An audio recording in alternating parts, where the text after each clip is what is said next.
Hey everyone, this is Health Matters with me, Ryan O'Connor, in association with Cipla. I love this quote. To me, a beautiful smile is about much more than a good smile design. A true smile emerges when all the elements of a healthy body, mind, and soul are in a perfect balance.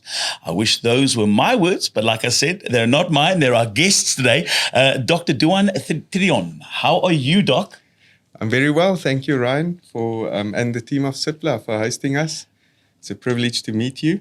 I am looking at you and I'm always in awe when I meet somebody who works in the dental profession, because I don't know whether I should smile and show you all my teeth, or are you constantly looking at people's teeth going, oh, those are pretty good, those are, or doesn't that really faze you? No, it doesn't really faze us, but I just came to my mind. So when you do visit us, yes, and you say who your previous dentist, we evaluate our previous colleagues, our colleagues' work. So we always look at that filling and say, oh, that's a good filling. Who's your previous dentist? Exactly. Listen, I've got to tell you, at the moment, my teeth feel fine. Should I still see a dentist? That's a good question. Thank you, Ryan. We all know the oral cavity is so much more than just teeth. Yeah. Apart from the normal common problems and awareness that you have to go and let your dentist check out your teeth to make sure that there's no cavities. We will probably elaborate a little bit more later on because there's much more than just the teeth. It's about there's a lot of tissues around the teeth. When we check out your teeth regularly, we also start to learn how your teeth progress or regress. Got you. Over time. Yeah. So that plays a big role. And apart from, we also use photos these days, and there's very nice tools, digital scans that we use, and all those. There's even software that can help us evaluate what happens with your teeth over time, and we can predict more or better.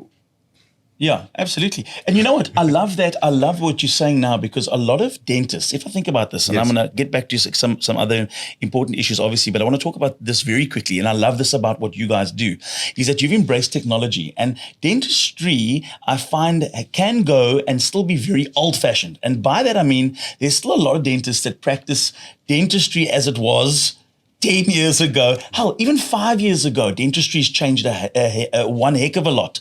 If you're talking now about the modern aids that are now available for you to use with your clients, a lot of dentists are still caught in a very old-fashioned cycle and are a little bit apprehensive and scared to venture into an area where they don't really know, you know? Absolutely true. Yeah. I think, we as humans, we can only see so much with our eyes. Yes. So if you don't embrace that technology, you like, it's just a tool to help you. Spot on. So I think these days, and I talk a lot about it, that we are only as good as our tools are. Sure. And what makes one dentist better than the other is because maybe it's not because he's a better clinician. Yes. He can probably see much more with tools, technology. with aids, and all those things help you to diagnose better, to treat better, to predict better. And there's a whole shift in the whole dental industry from be more preventative. Got you. Rather than curing. Yeah. And all these tools, all these technologies helps us to actually be proactive. Now, speaking of oral health, I mean, there's such a major correlation between having good oral health and things like heart disease, for example. People don't realize that this can affect other parts of our body, not only just the oral areas or our mouth. Yes, I think it's been proven. There's so many articles that states that that there's a lot of bacteria, the bacteria that's existing around your teeth are actually present in people that have heart problems, and even it's the same bacteria causing those. So I always say the easiest way for any bacteria to enter your body is usually from your mouth, because it's so many blood vessels in your mouth. So studies have shown that bacteria in the mouth can be involved in the development of gum disease. And those bacteria actually enters your bloodstream, and it causes elevation in the C-reactive protein, which is a marker for inflammation that causes little blood clots. which can lead to strokes and heart diseases and stuff like that. What signs should one look out for if they want to avoid periodontal disease? And how could, for example, my dentist or oral hygienist help? I think one of the first signs is bleeding gums. Okay. So I've heard so many people say that, I don't use dental floss because my gums bleed. Or I don't like going to the oral hygienist because my gums bleed. But that's one of the first signs. Got you. And the second is when your partner say, your breath smells. Exactly. So don't be angry at your partner if they say your breath smells. That might be just because they care for you. Absolutely. But that's the first sign that you should watch out. And usually, but obviously you're going to visit then when you see those signs. I think it's a sign that you need to visit either your oral hygienist or your dentist, and they will evaluate. So early stages of gum disease, we call that gingivitis. Okay. And that's still easy to treat by just changing your habits, your cleaning habits, normal dental floss, early intervention, cleaning of your teeth by oral hygienist can totally reverse this process. And Cipla even have a nice mouthwash called Oronix. By implementing a few products and just good hygiene will change it. So if it's left untreated, obviously it will progress to the next phase. We call that periodontitis, and then it moves from the gum to the bone, and that gets a little bit more serious because now you can't by yourself, by changing a habit, reverse this process, and now it needs to be treated. At this stage, the bacteria is already underneath the gum level, and the process to turn this around you need actually to intervene clinically. You need medication, and obviously after that source of infection is removed, you will put on as like a strict hygiene protocol to make sure that this process doesn't come back again, because once it's initiated, you have to stop it and then make sure. It's like diabetes, you need to treat it and you need to maintain it well. Got you. I've heard, and now correct me if I'm wrong here, maybe is this fact or is this fiction? I've heard that dental cavities are transmittable between people. Is this true? Yes. Is it?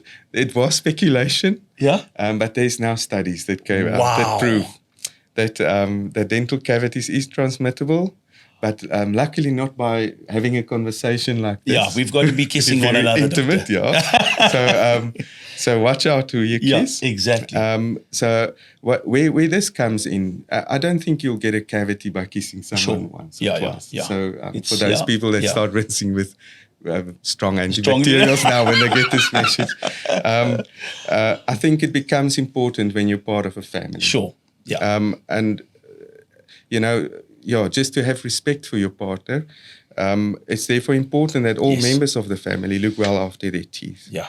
So, and it especially becomes a problem, from mother to children or from dad to children. Yes. So obviously, some people we hear so many times when a dad or a mom has bad teeth, they try all their best and spend all their money to make sure their kids' teeth are fine. Yeah. But what they must realize, it may be the source of the problem maybe from them. Yes. Wow. So they need to attend to their own teeth as well. Yes, and then obviously many people, we all know that sugars is causing cavities, not only bacteria. So we need to make sure that we eat correctly. But what a lot of people don't know is acidic foods and drinks. Also, it aids in the process of forming cavities. Mm-hmm. So when we go through this oral hygiene protocol and we try to inform people about the diet, if you think clearly about this, even sparkling water can aid the bacteria to form cavities in your teeth. Now I'm scared. Because it's like it's a misconception. You think to yourself, well, I'm not having a fizzy or a sugary fizzy drink. I'm going to have the sparkling water, because your mind tells you almost that this should be fine. It's just water with a bit of bubbles. So anything with bubbles in is acidic. And what acid does, it actually decalcifies your tooth. It makes your tooth soft. And the bacteria start breaking. Once the bacteria is through the enamel, that process will continue. Got you. So also something interesting is that the teeth is the only part in the body that can't heal themselves. So that's why we will always have work to do. So You will always have work to do. so by eating something acidic, even if it's no sugar in, you aid that process. There will always be bacteria in your mouth. Okay. But you actually help the bacteria breaking through the enamel. Now I want to ask something that I know it's not on the questions we sent you, but I've started doing this over the past 5 years, brushing my tongue, right? Is there truth in the fact that it's good to brush your tongue? And I know that soon on this podcast series, we've got an oral hygienist who will be able to maybe go a bit further in depth with that. But brushing a tongue, is it doing any the good or is it doing any harm? Doc, help me. So everything in the mouth, I always say, there's a lot of conversation about bacteria. Now, should we kill them all or not? Yes. And how much and how strong must the mouthwash be? So I always say there must be like a good balance. Got you. We've got good bacteria and bad bacteria in the mouth. And it's not about eliminating those bacteria. Okay. Because you have to have a good balance. It's about moving the bacteria around the whole time. So if bacteria sits in a specific place for a specific amount of time, they will start attaching themselves to that area. They colonize, they poop there. That's their little breeding ground. That's their breeding ground. Everything. Yeah. So the idea is to move them around so that they can't form got your little gang, a little city, little suburb on your tongue, a poop area on your tongue. Exactly. So moving them around. So I totally believe in. I think brushing your tongue aids this process in moving them around. So it's but fine. also, Barbara and me, the oral hygienist that's in our next program. Yes. We actually had a conversation about it this morning. It must be done gently. So don't go rough and scraping and going. Use a razor to clean your tongue to get it as smooth as possible. So everything in balance. Yeah. So it's the same with your teeth when you clean your teeth. Yeah. Don't go and scrape it down. What can I do at home in between visiting the dentists? There's the dentist visit that unfortunately, and we've become a society and maybe just a global society that only seem to visit the dentist when something's wrong. We'll go for like 4 or 5 years because we think we're fine, we're good, we're okay, where we should be going as regular as possible to have our teeth and our mouths be checked. And especially especially the youngsters, but at any age of your life, don't think now because you're slightly older or you're in that category where you don't have to worry about your teeth. If they fall out, so what? We'll get dentures or whatever. You should be going as regular as possible. But in between those visits, what do we do? I actually, to come back to your first statement, I actually see that most people these days realize that they have to visit the dentist. I think most people, we talked about the technology, when they go into a practice where there's technology and aids, diagnostic aids, got you. They realize the benefit of going to the dentist more regularly because I've seen so many people that came in and say, doc, I have this, these weak teeth, they break all over. Yes. Once you repair all of those people are fine for the next 6-7 years. They don't get a cavity, nothing breaks. So I think people realize the benefit of good diagnostic aids. And we find that more and more people realize that they visit the dentist more regularly. And there's a benefit in doing that. Yes. What was your other question just about? In between visits. Yeah. So we talked about, obviously, a balance, a good balance. Yeah. Moving those bacteria out. We talked about the mouthwashes. And, I think just a good balance of keeping your teeth.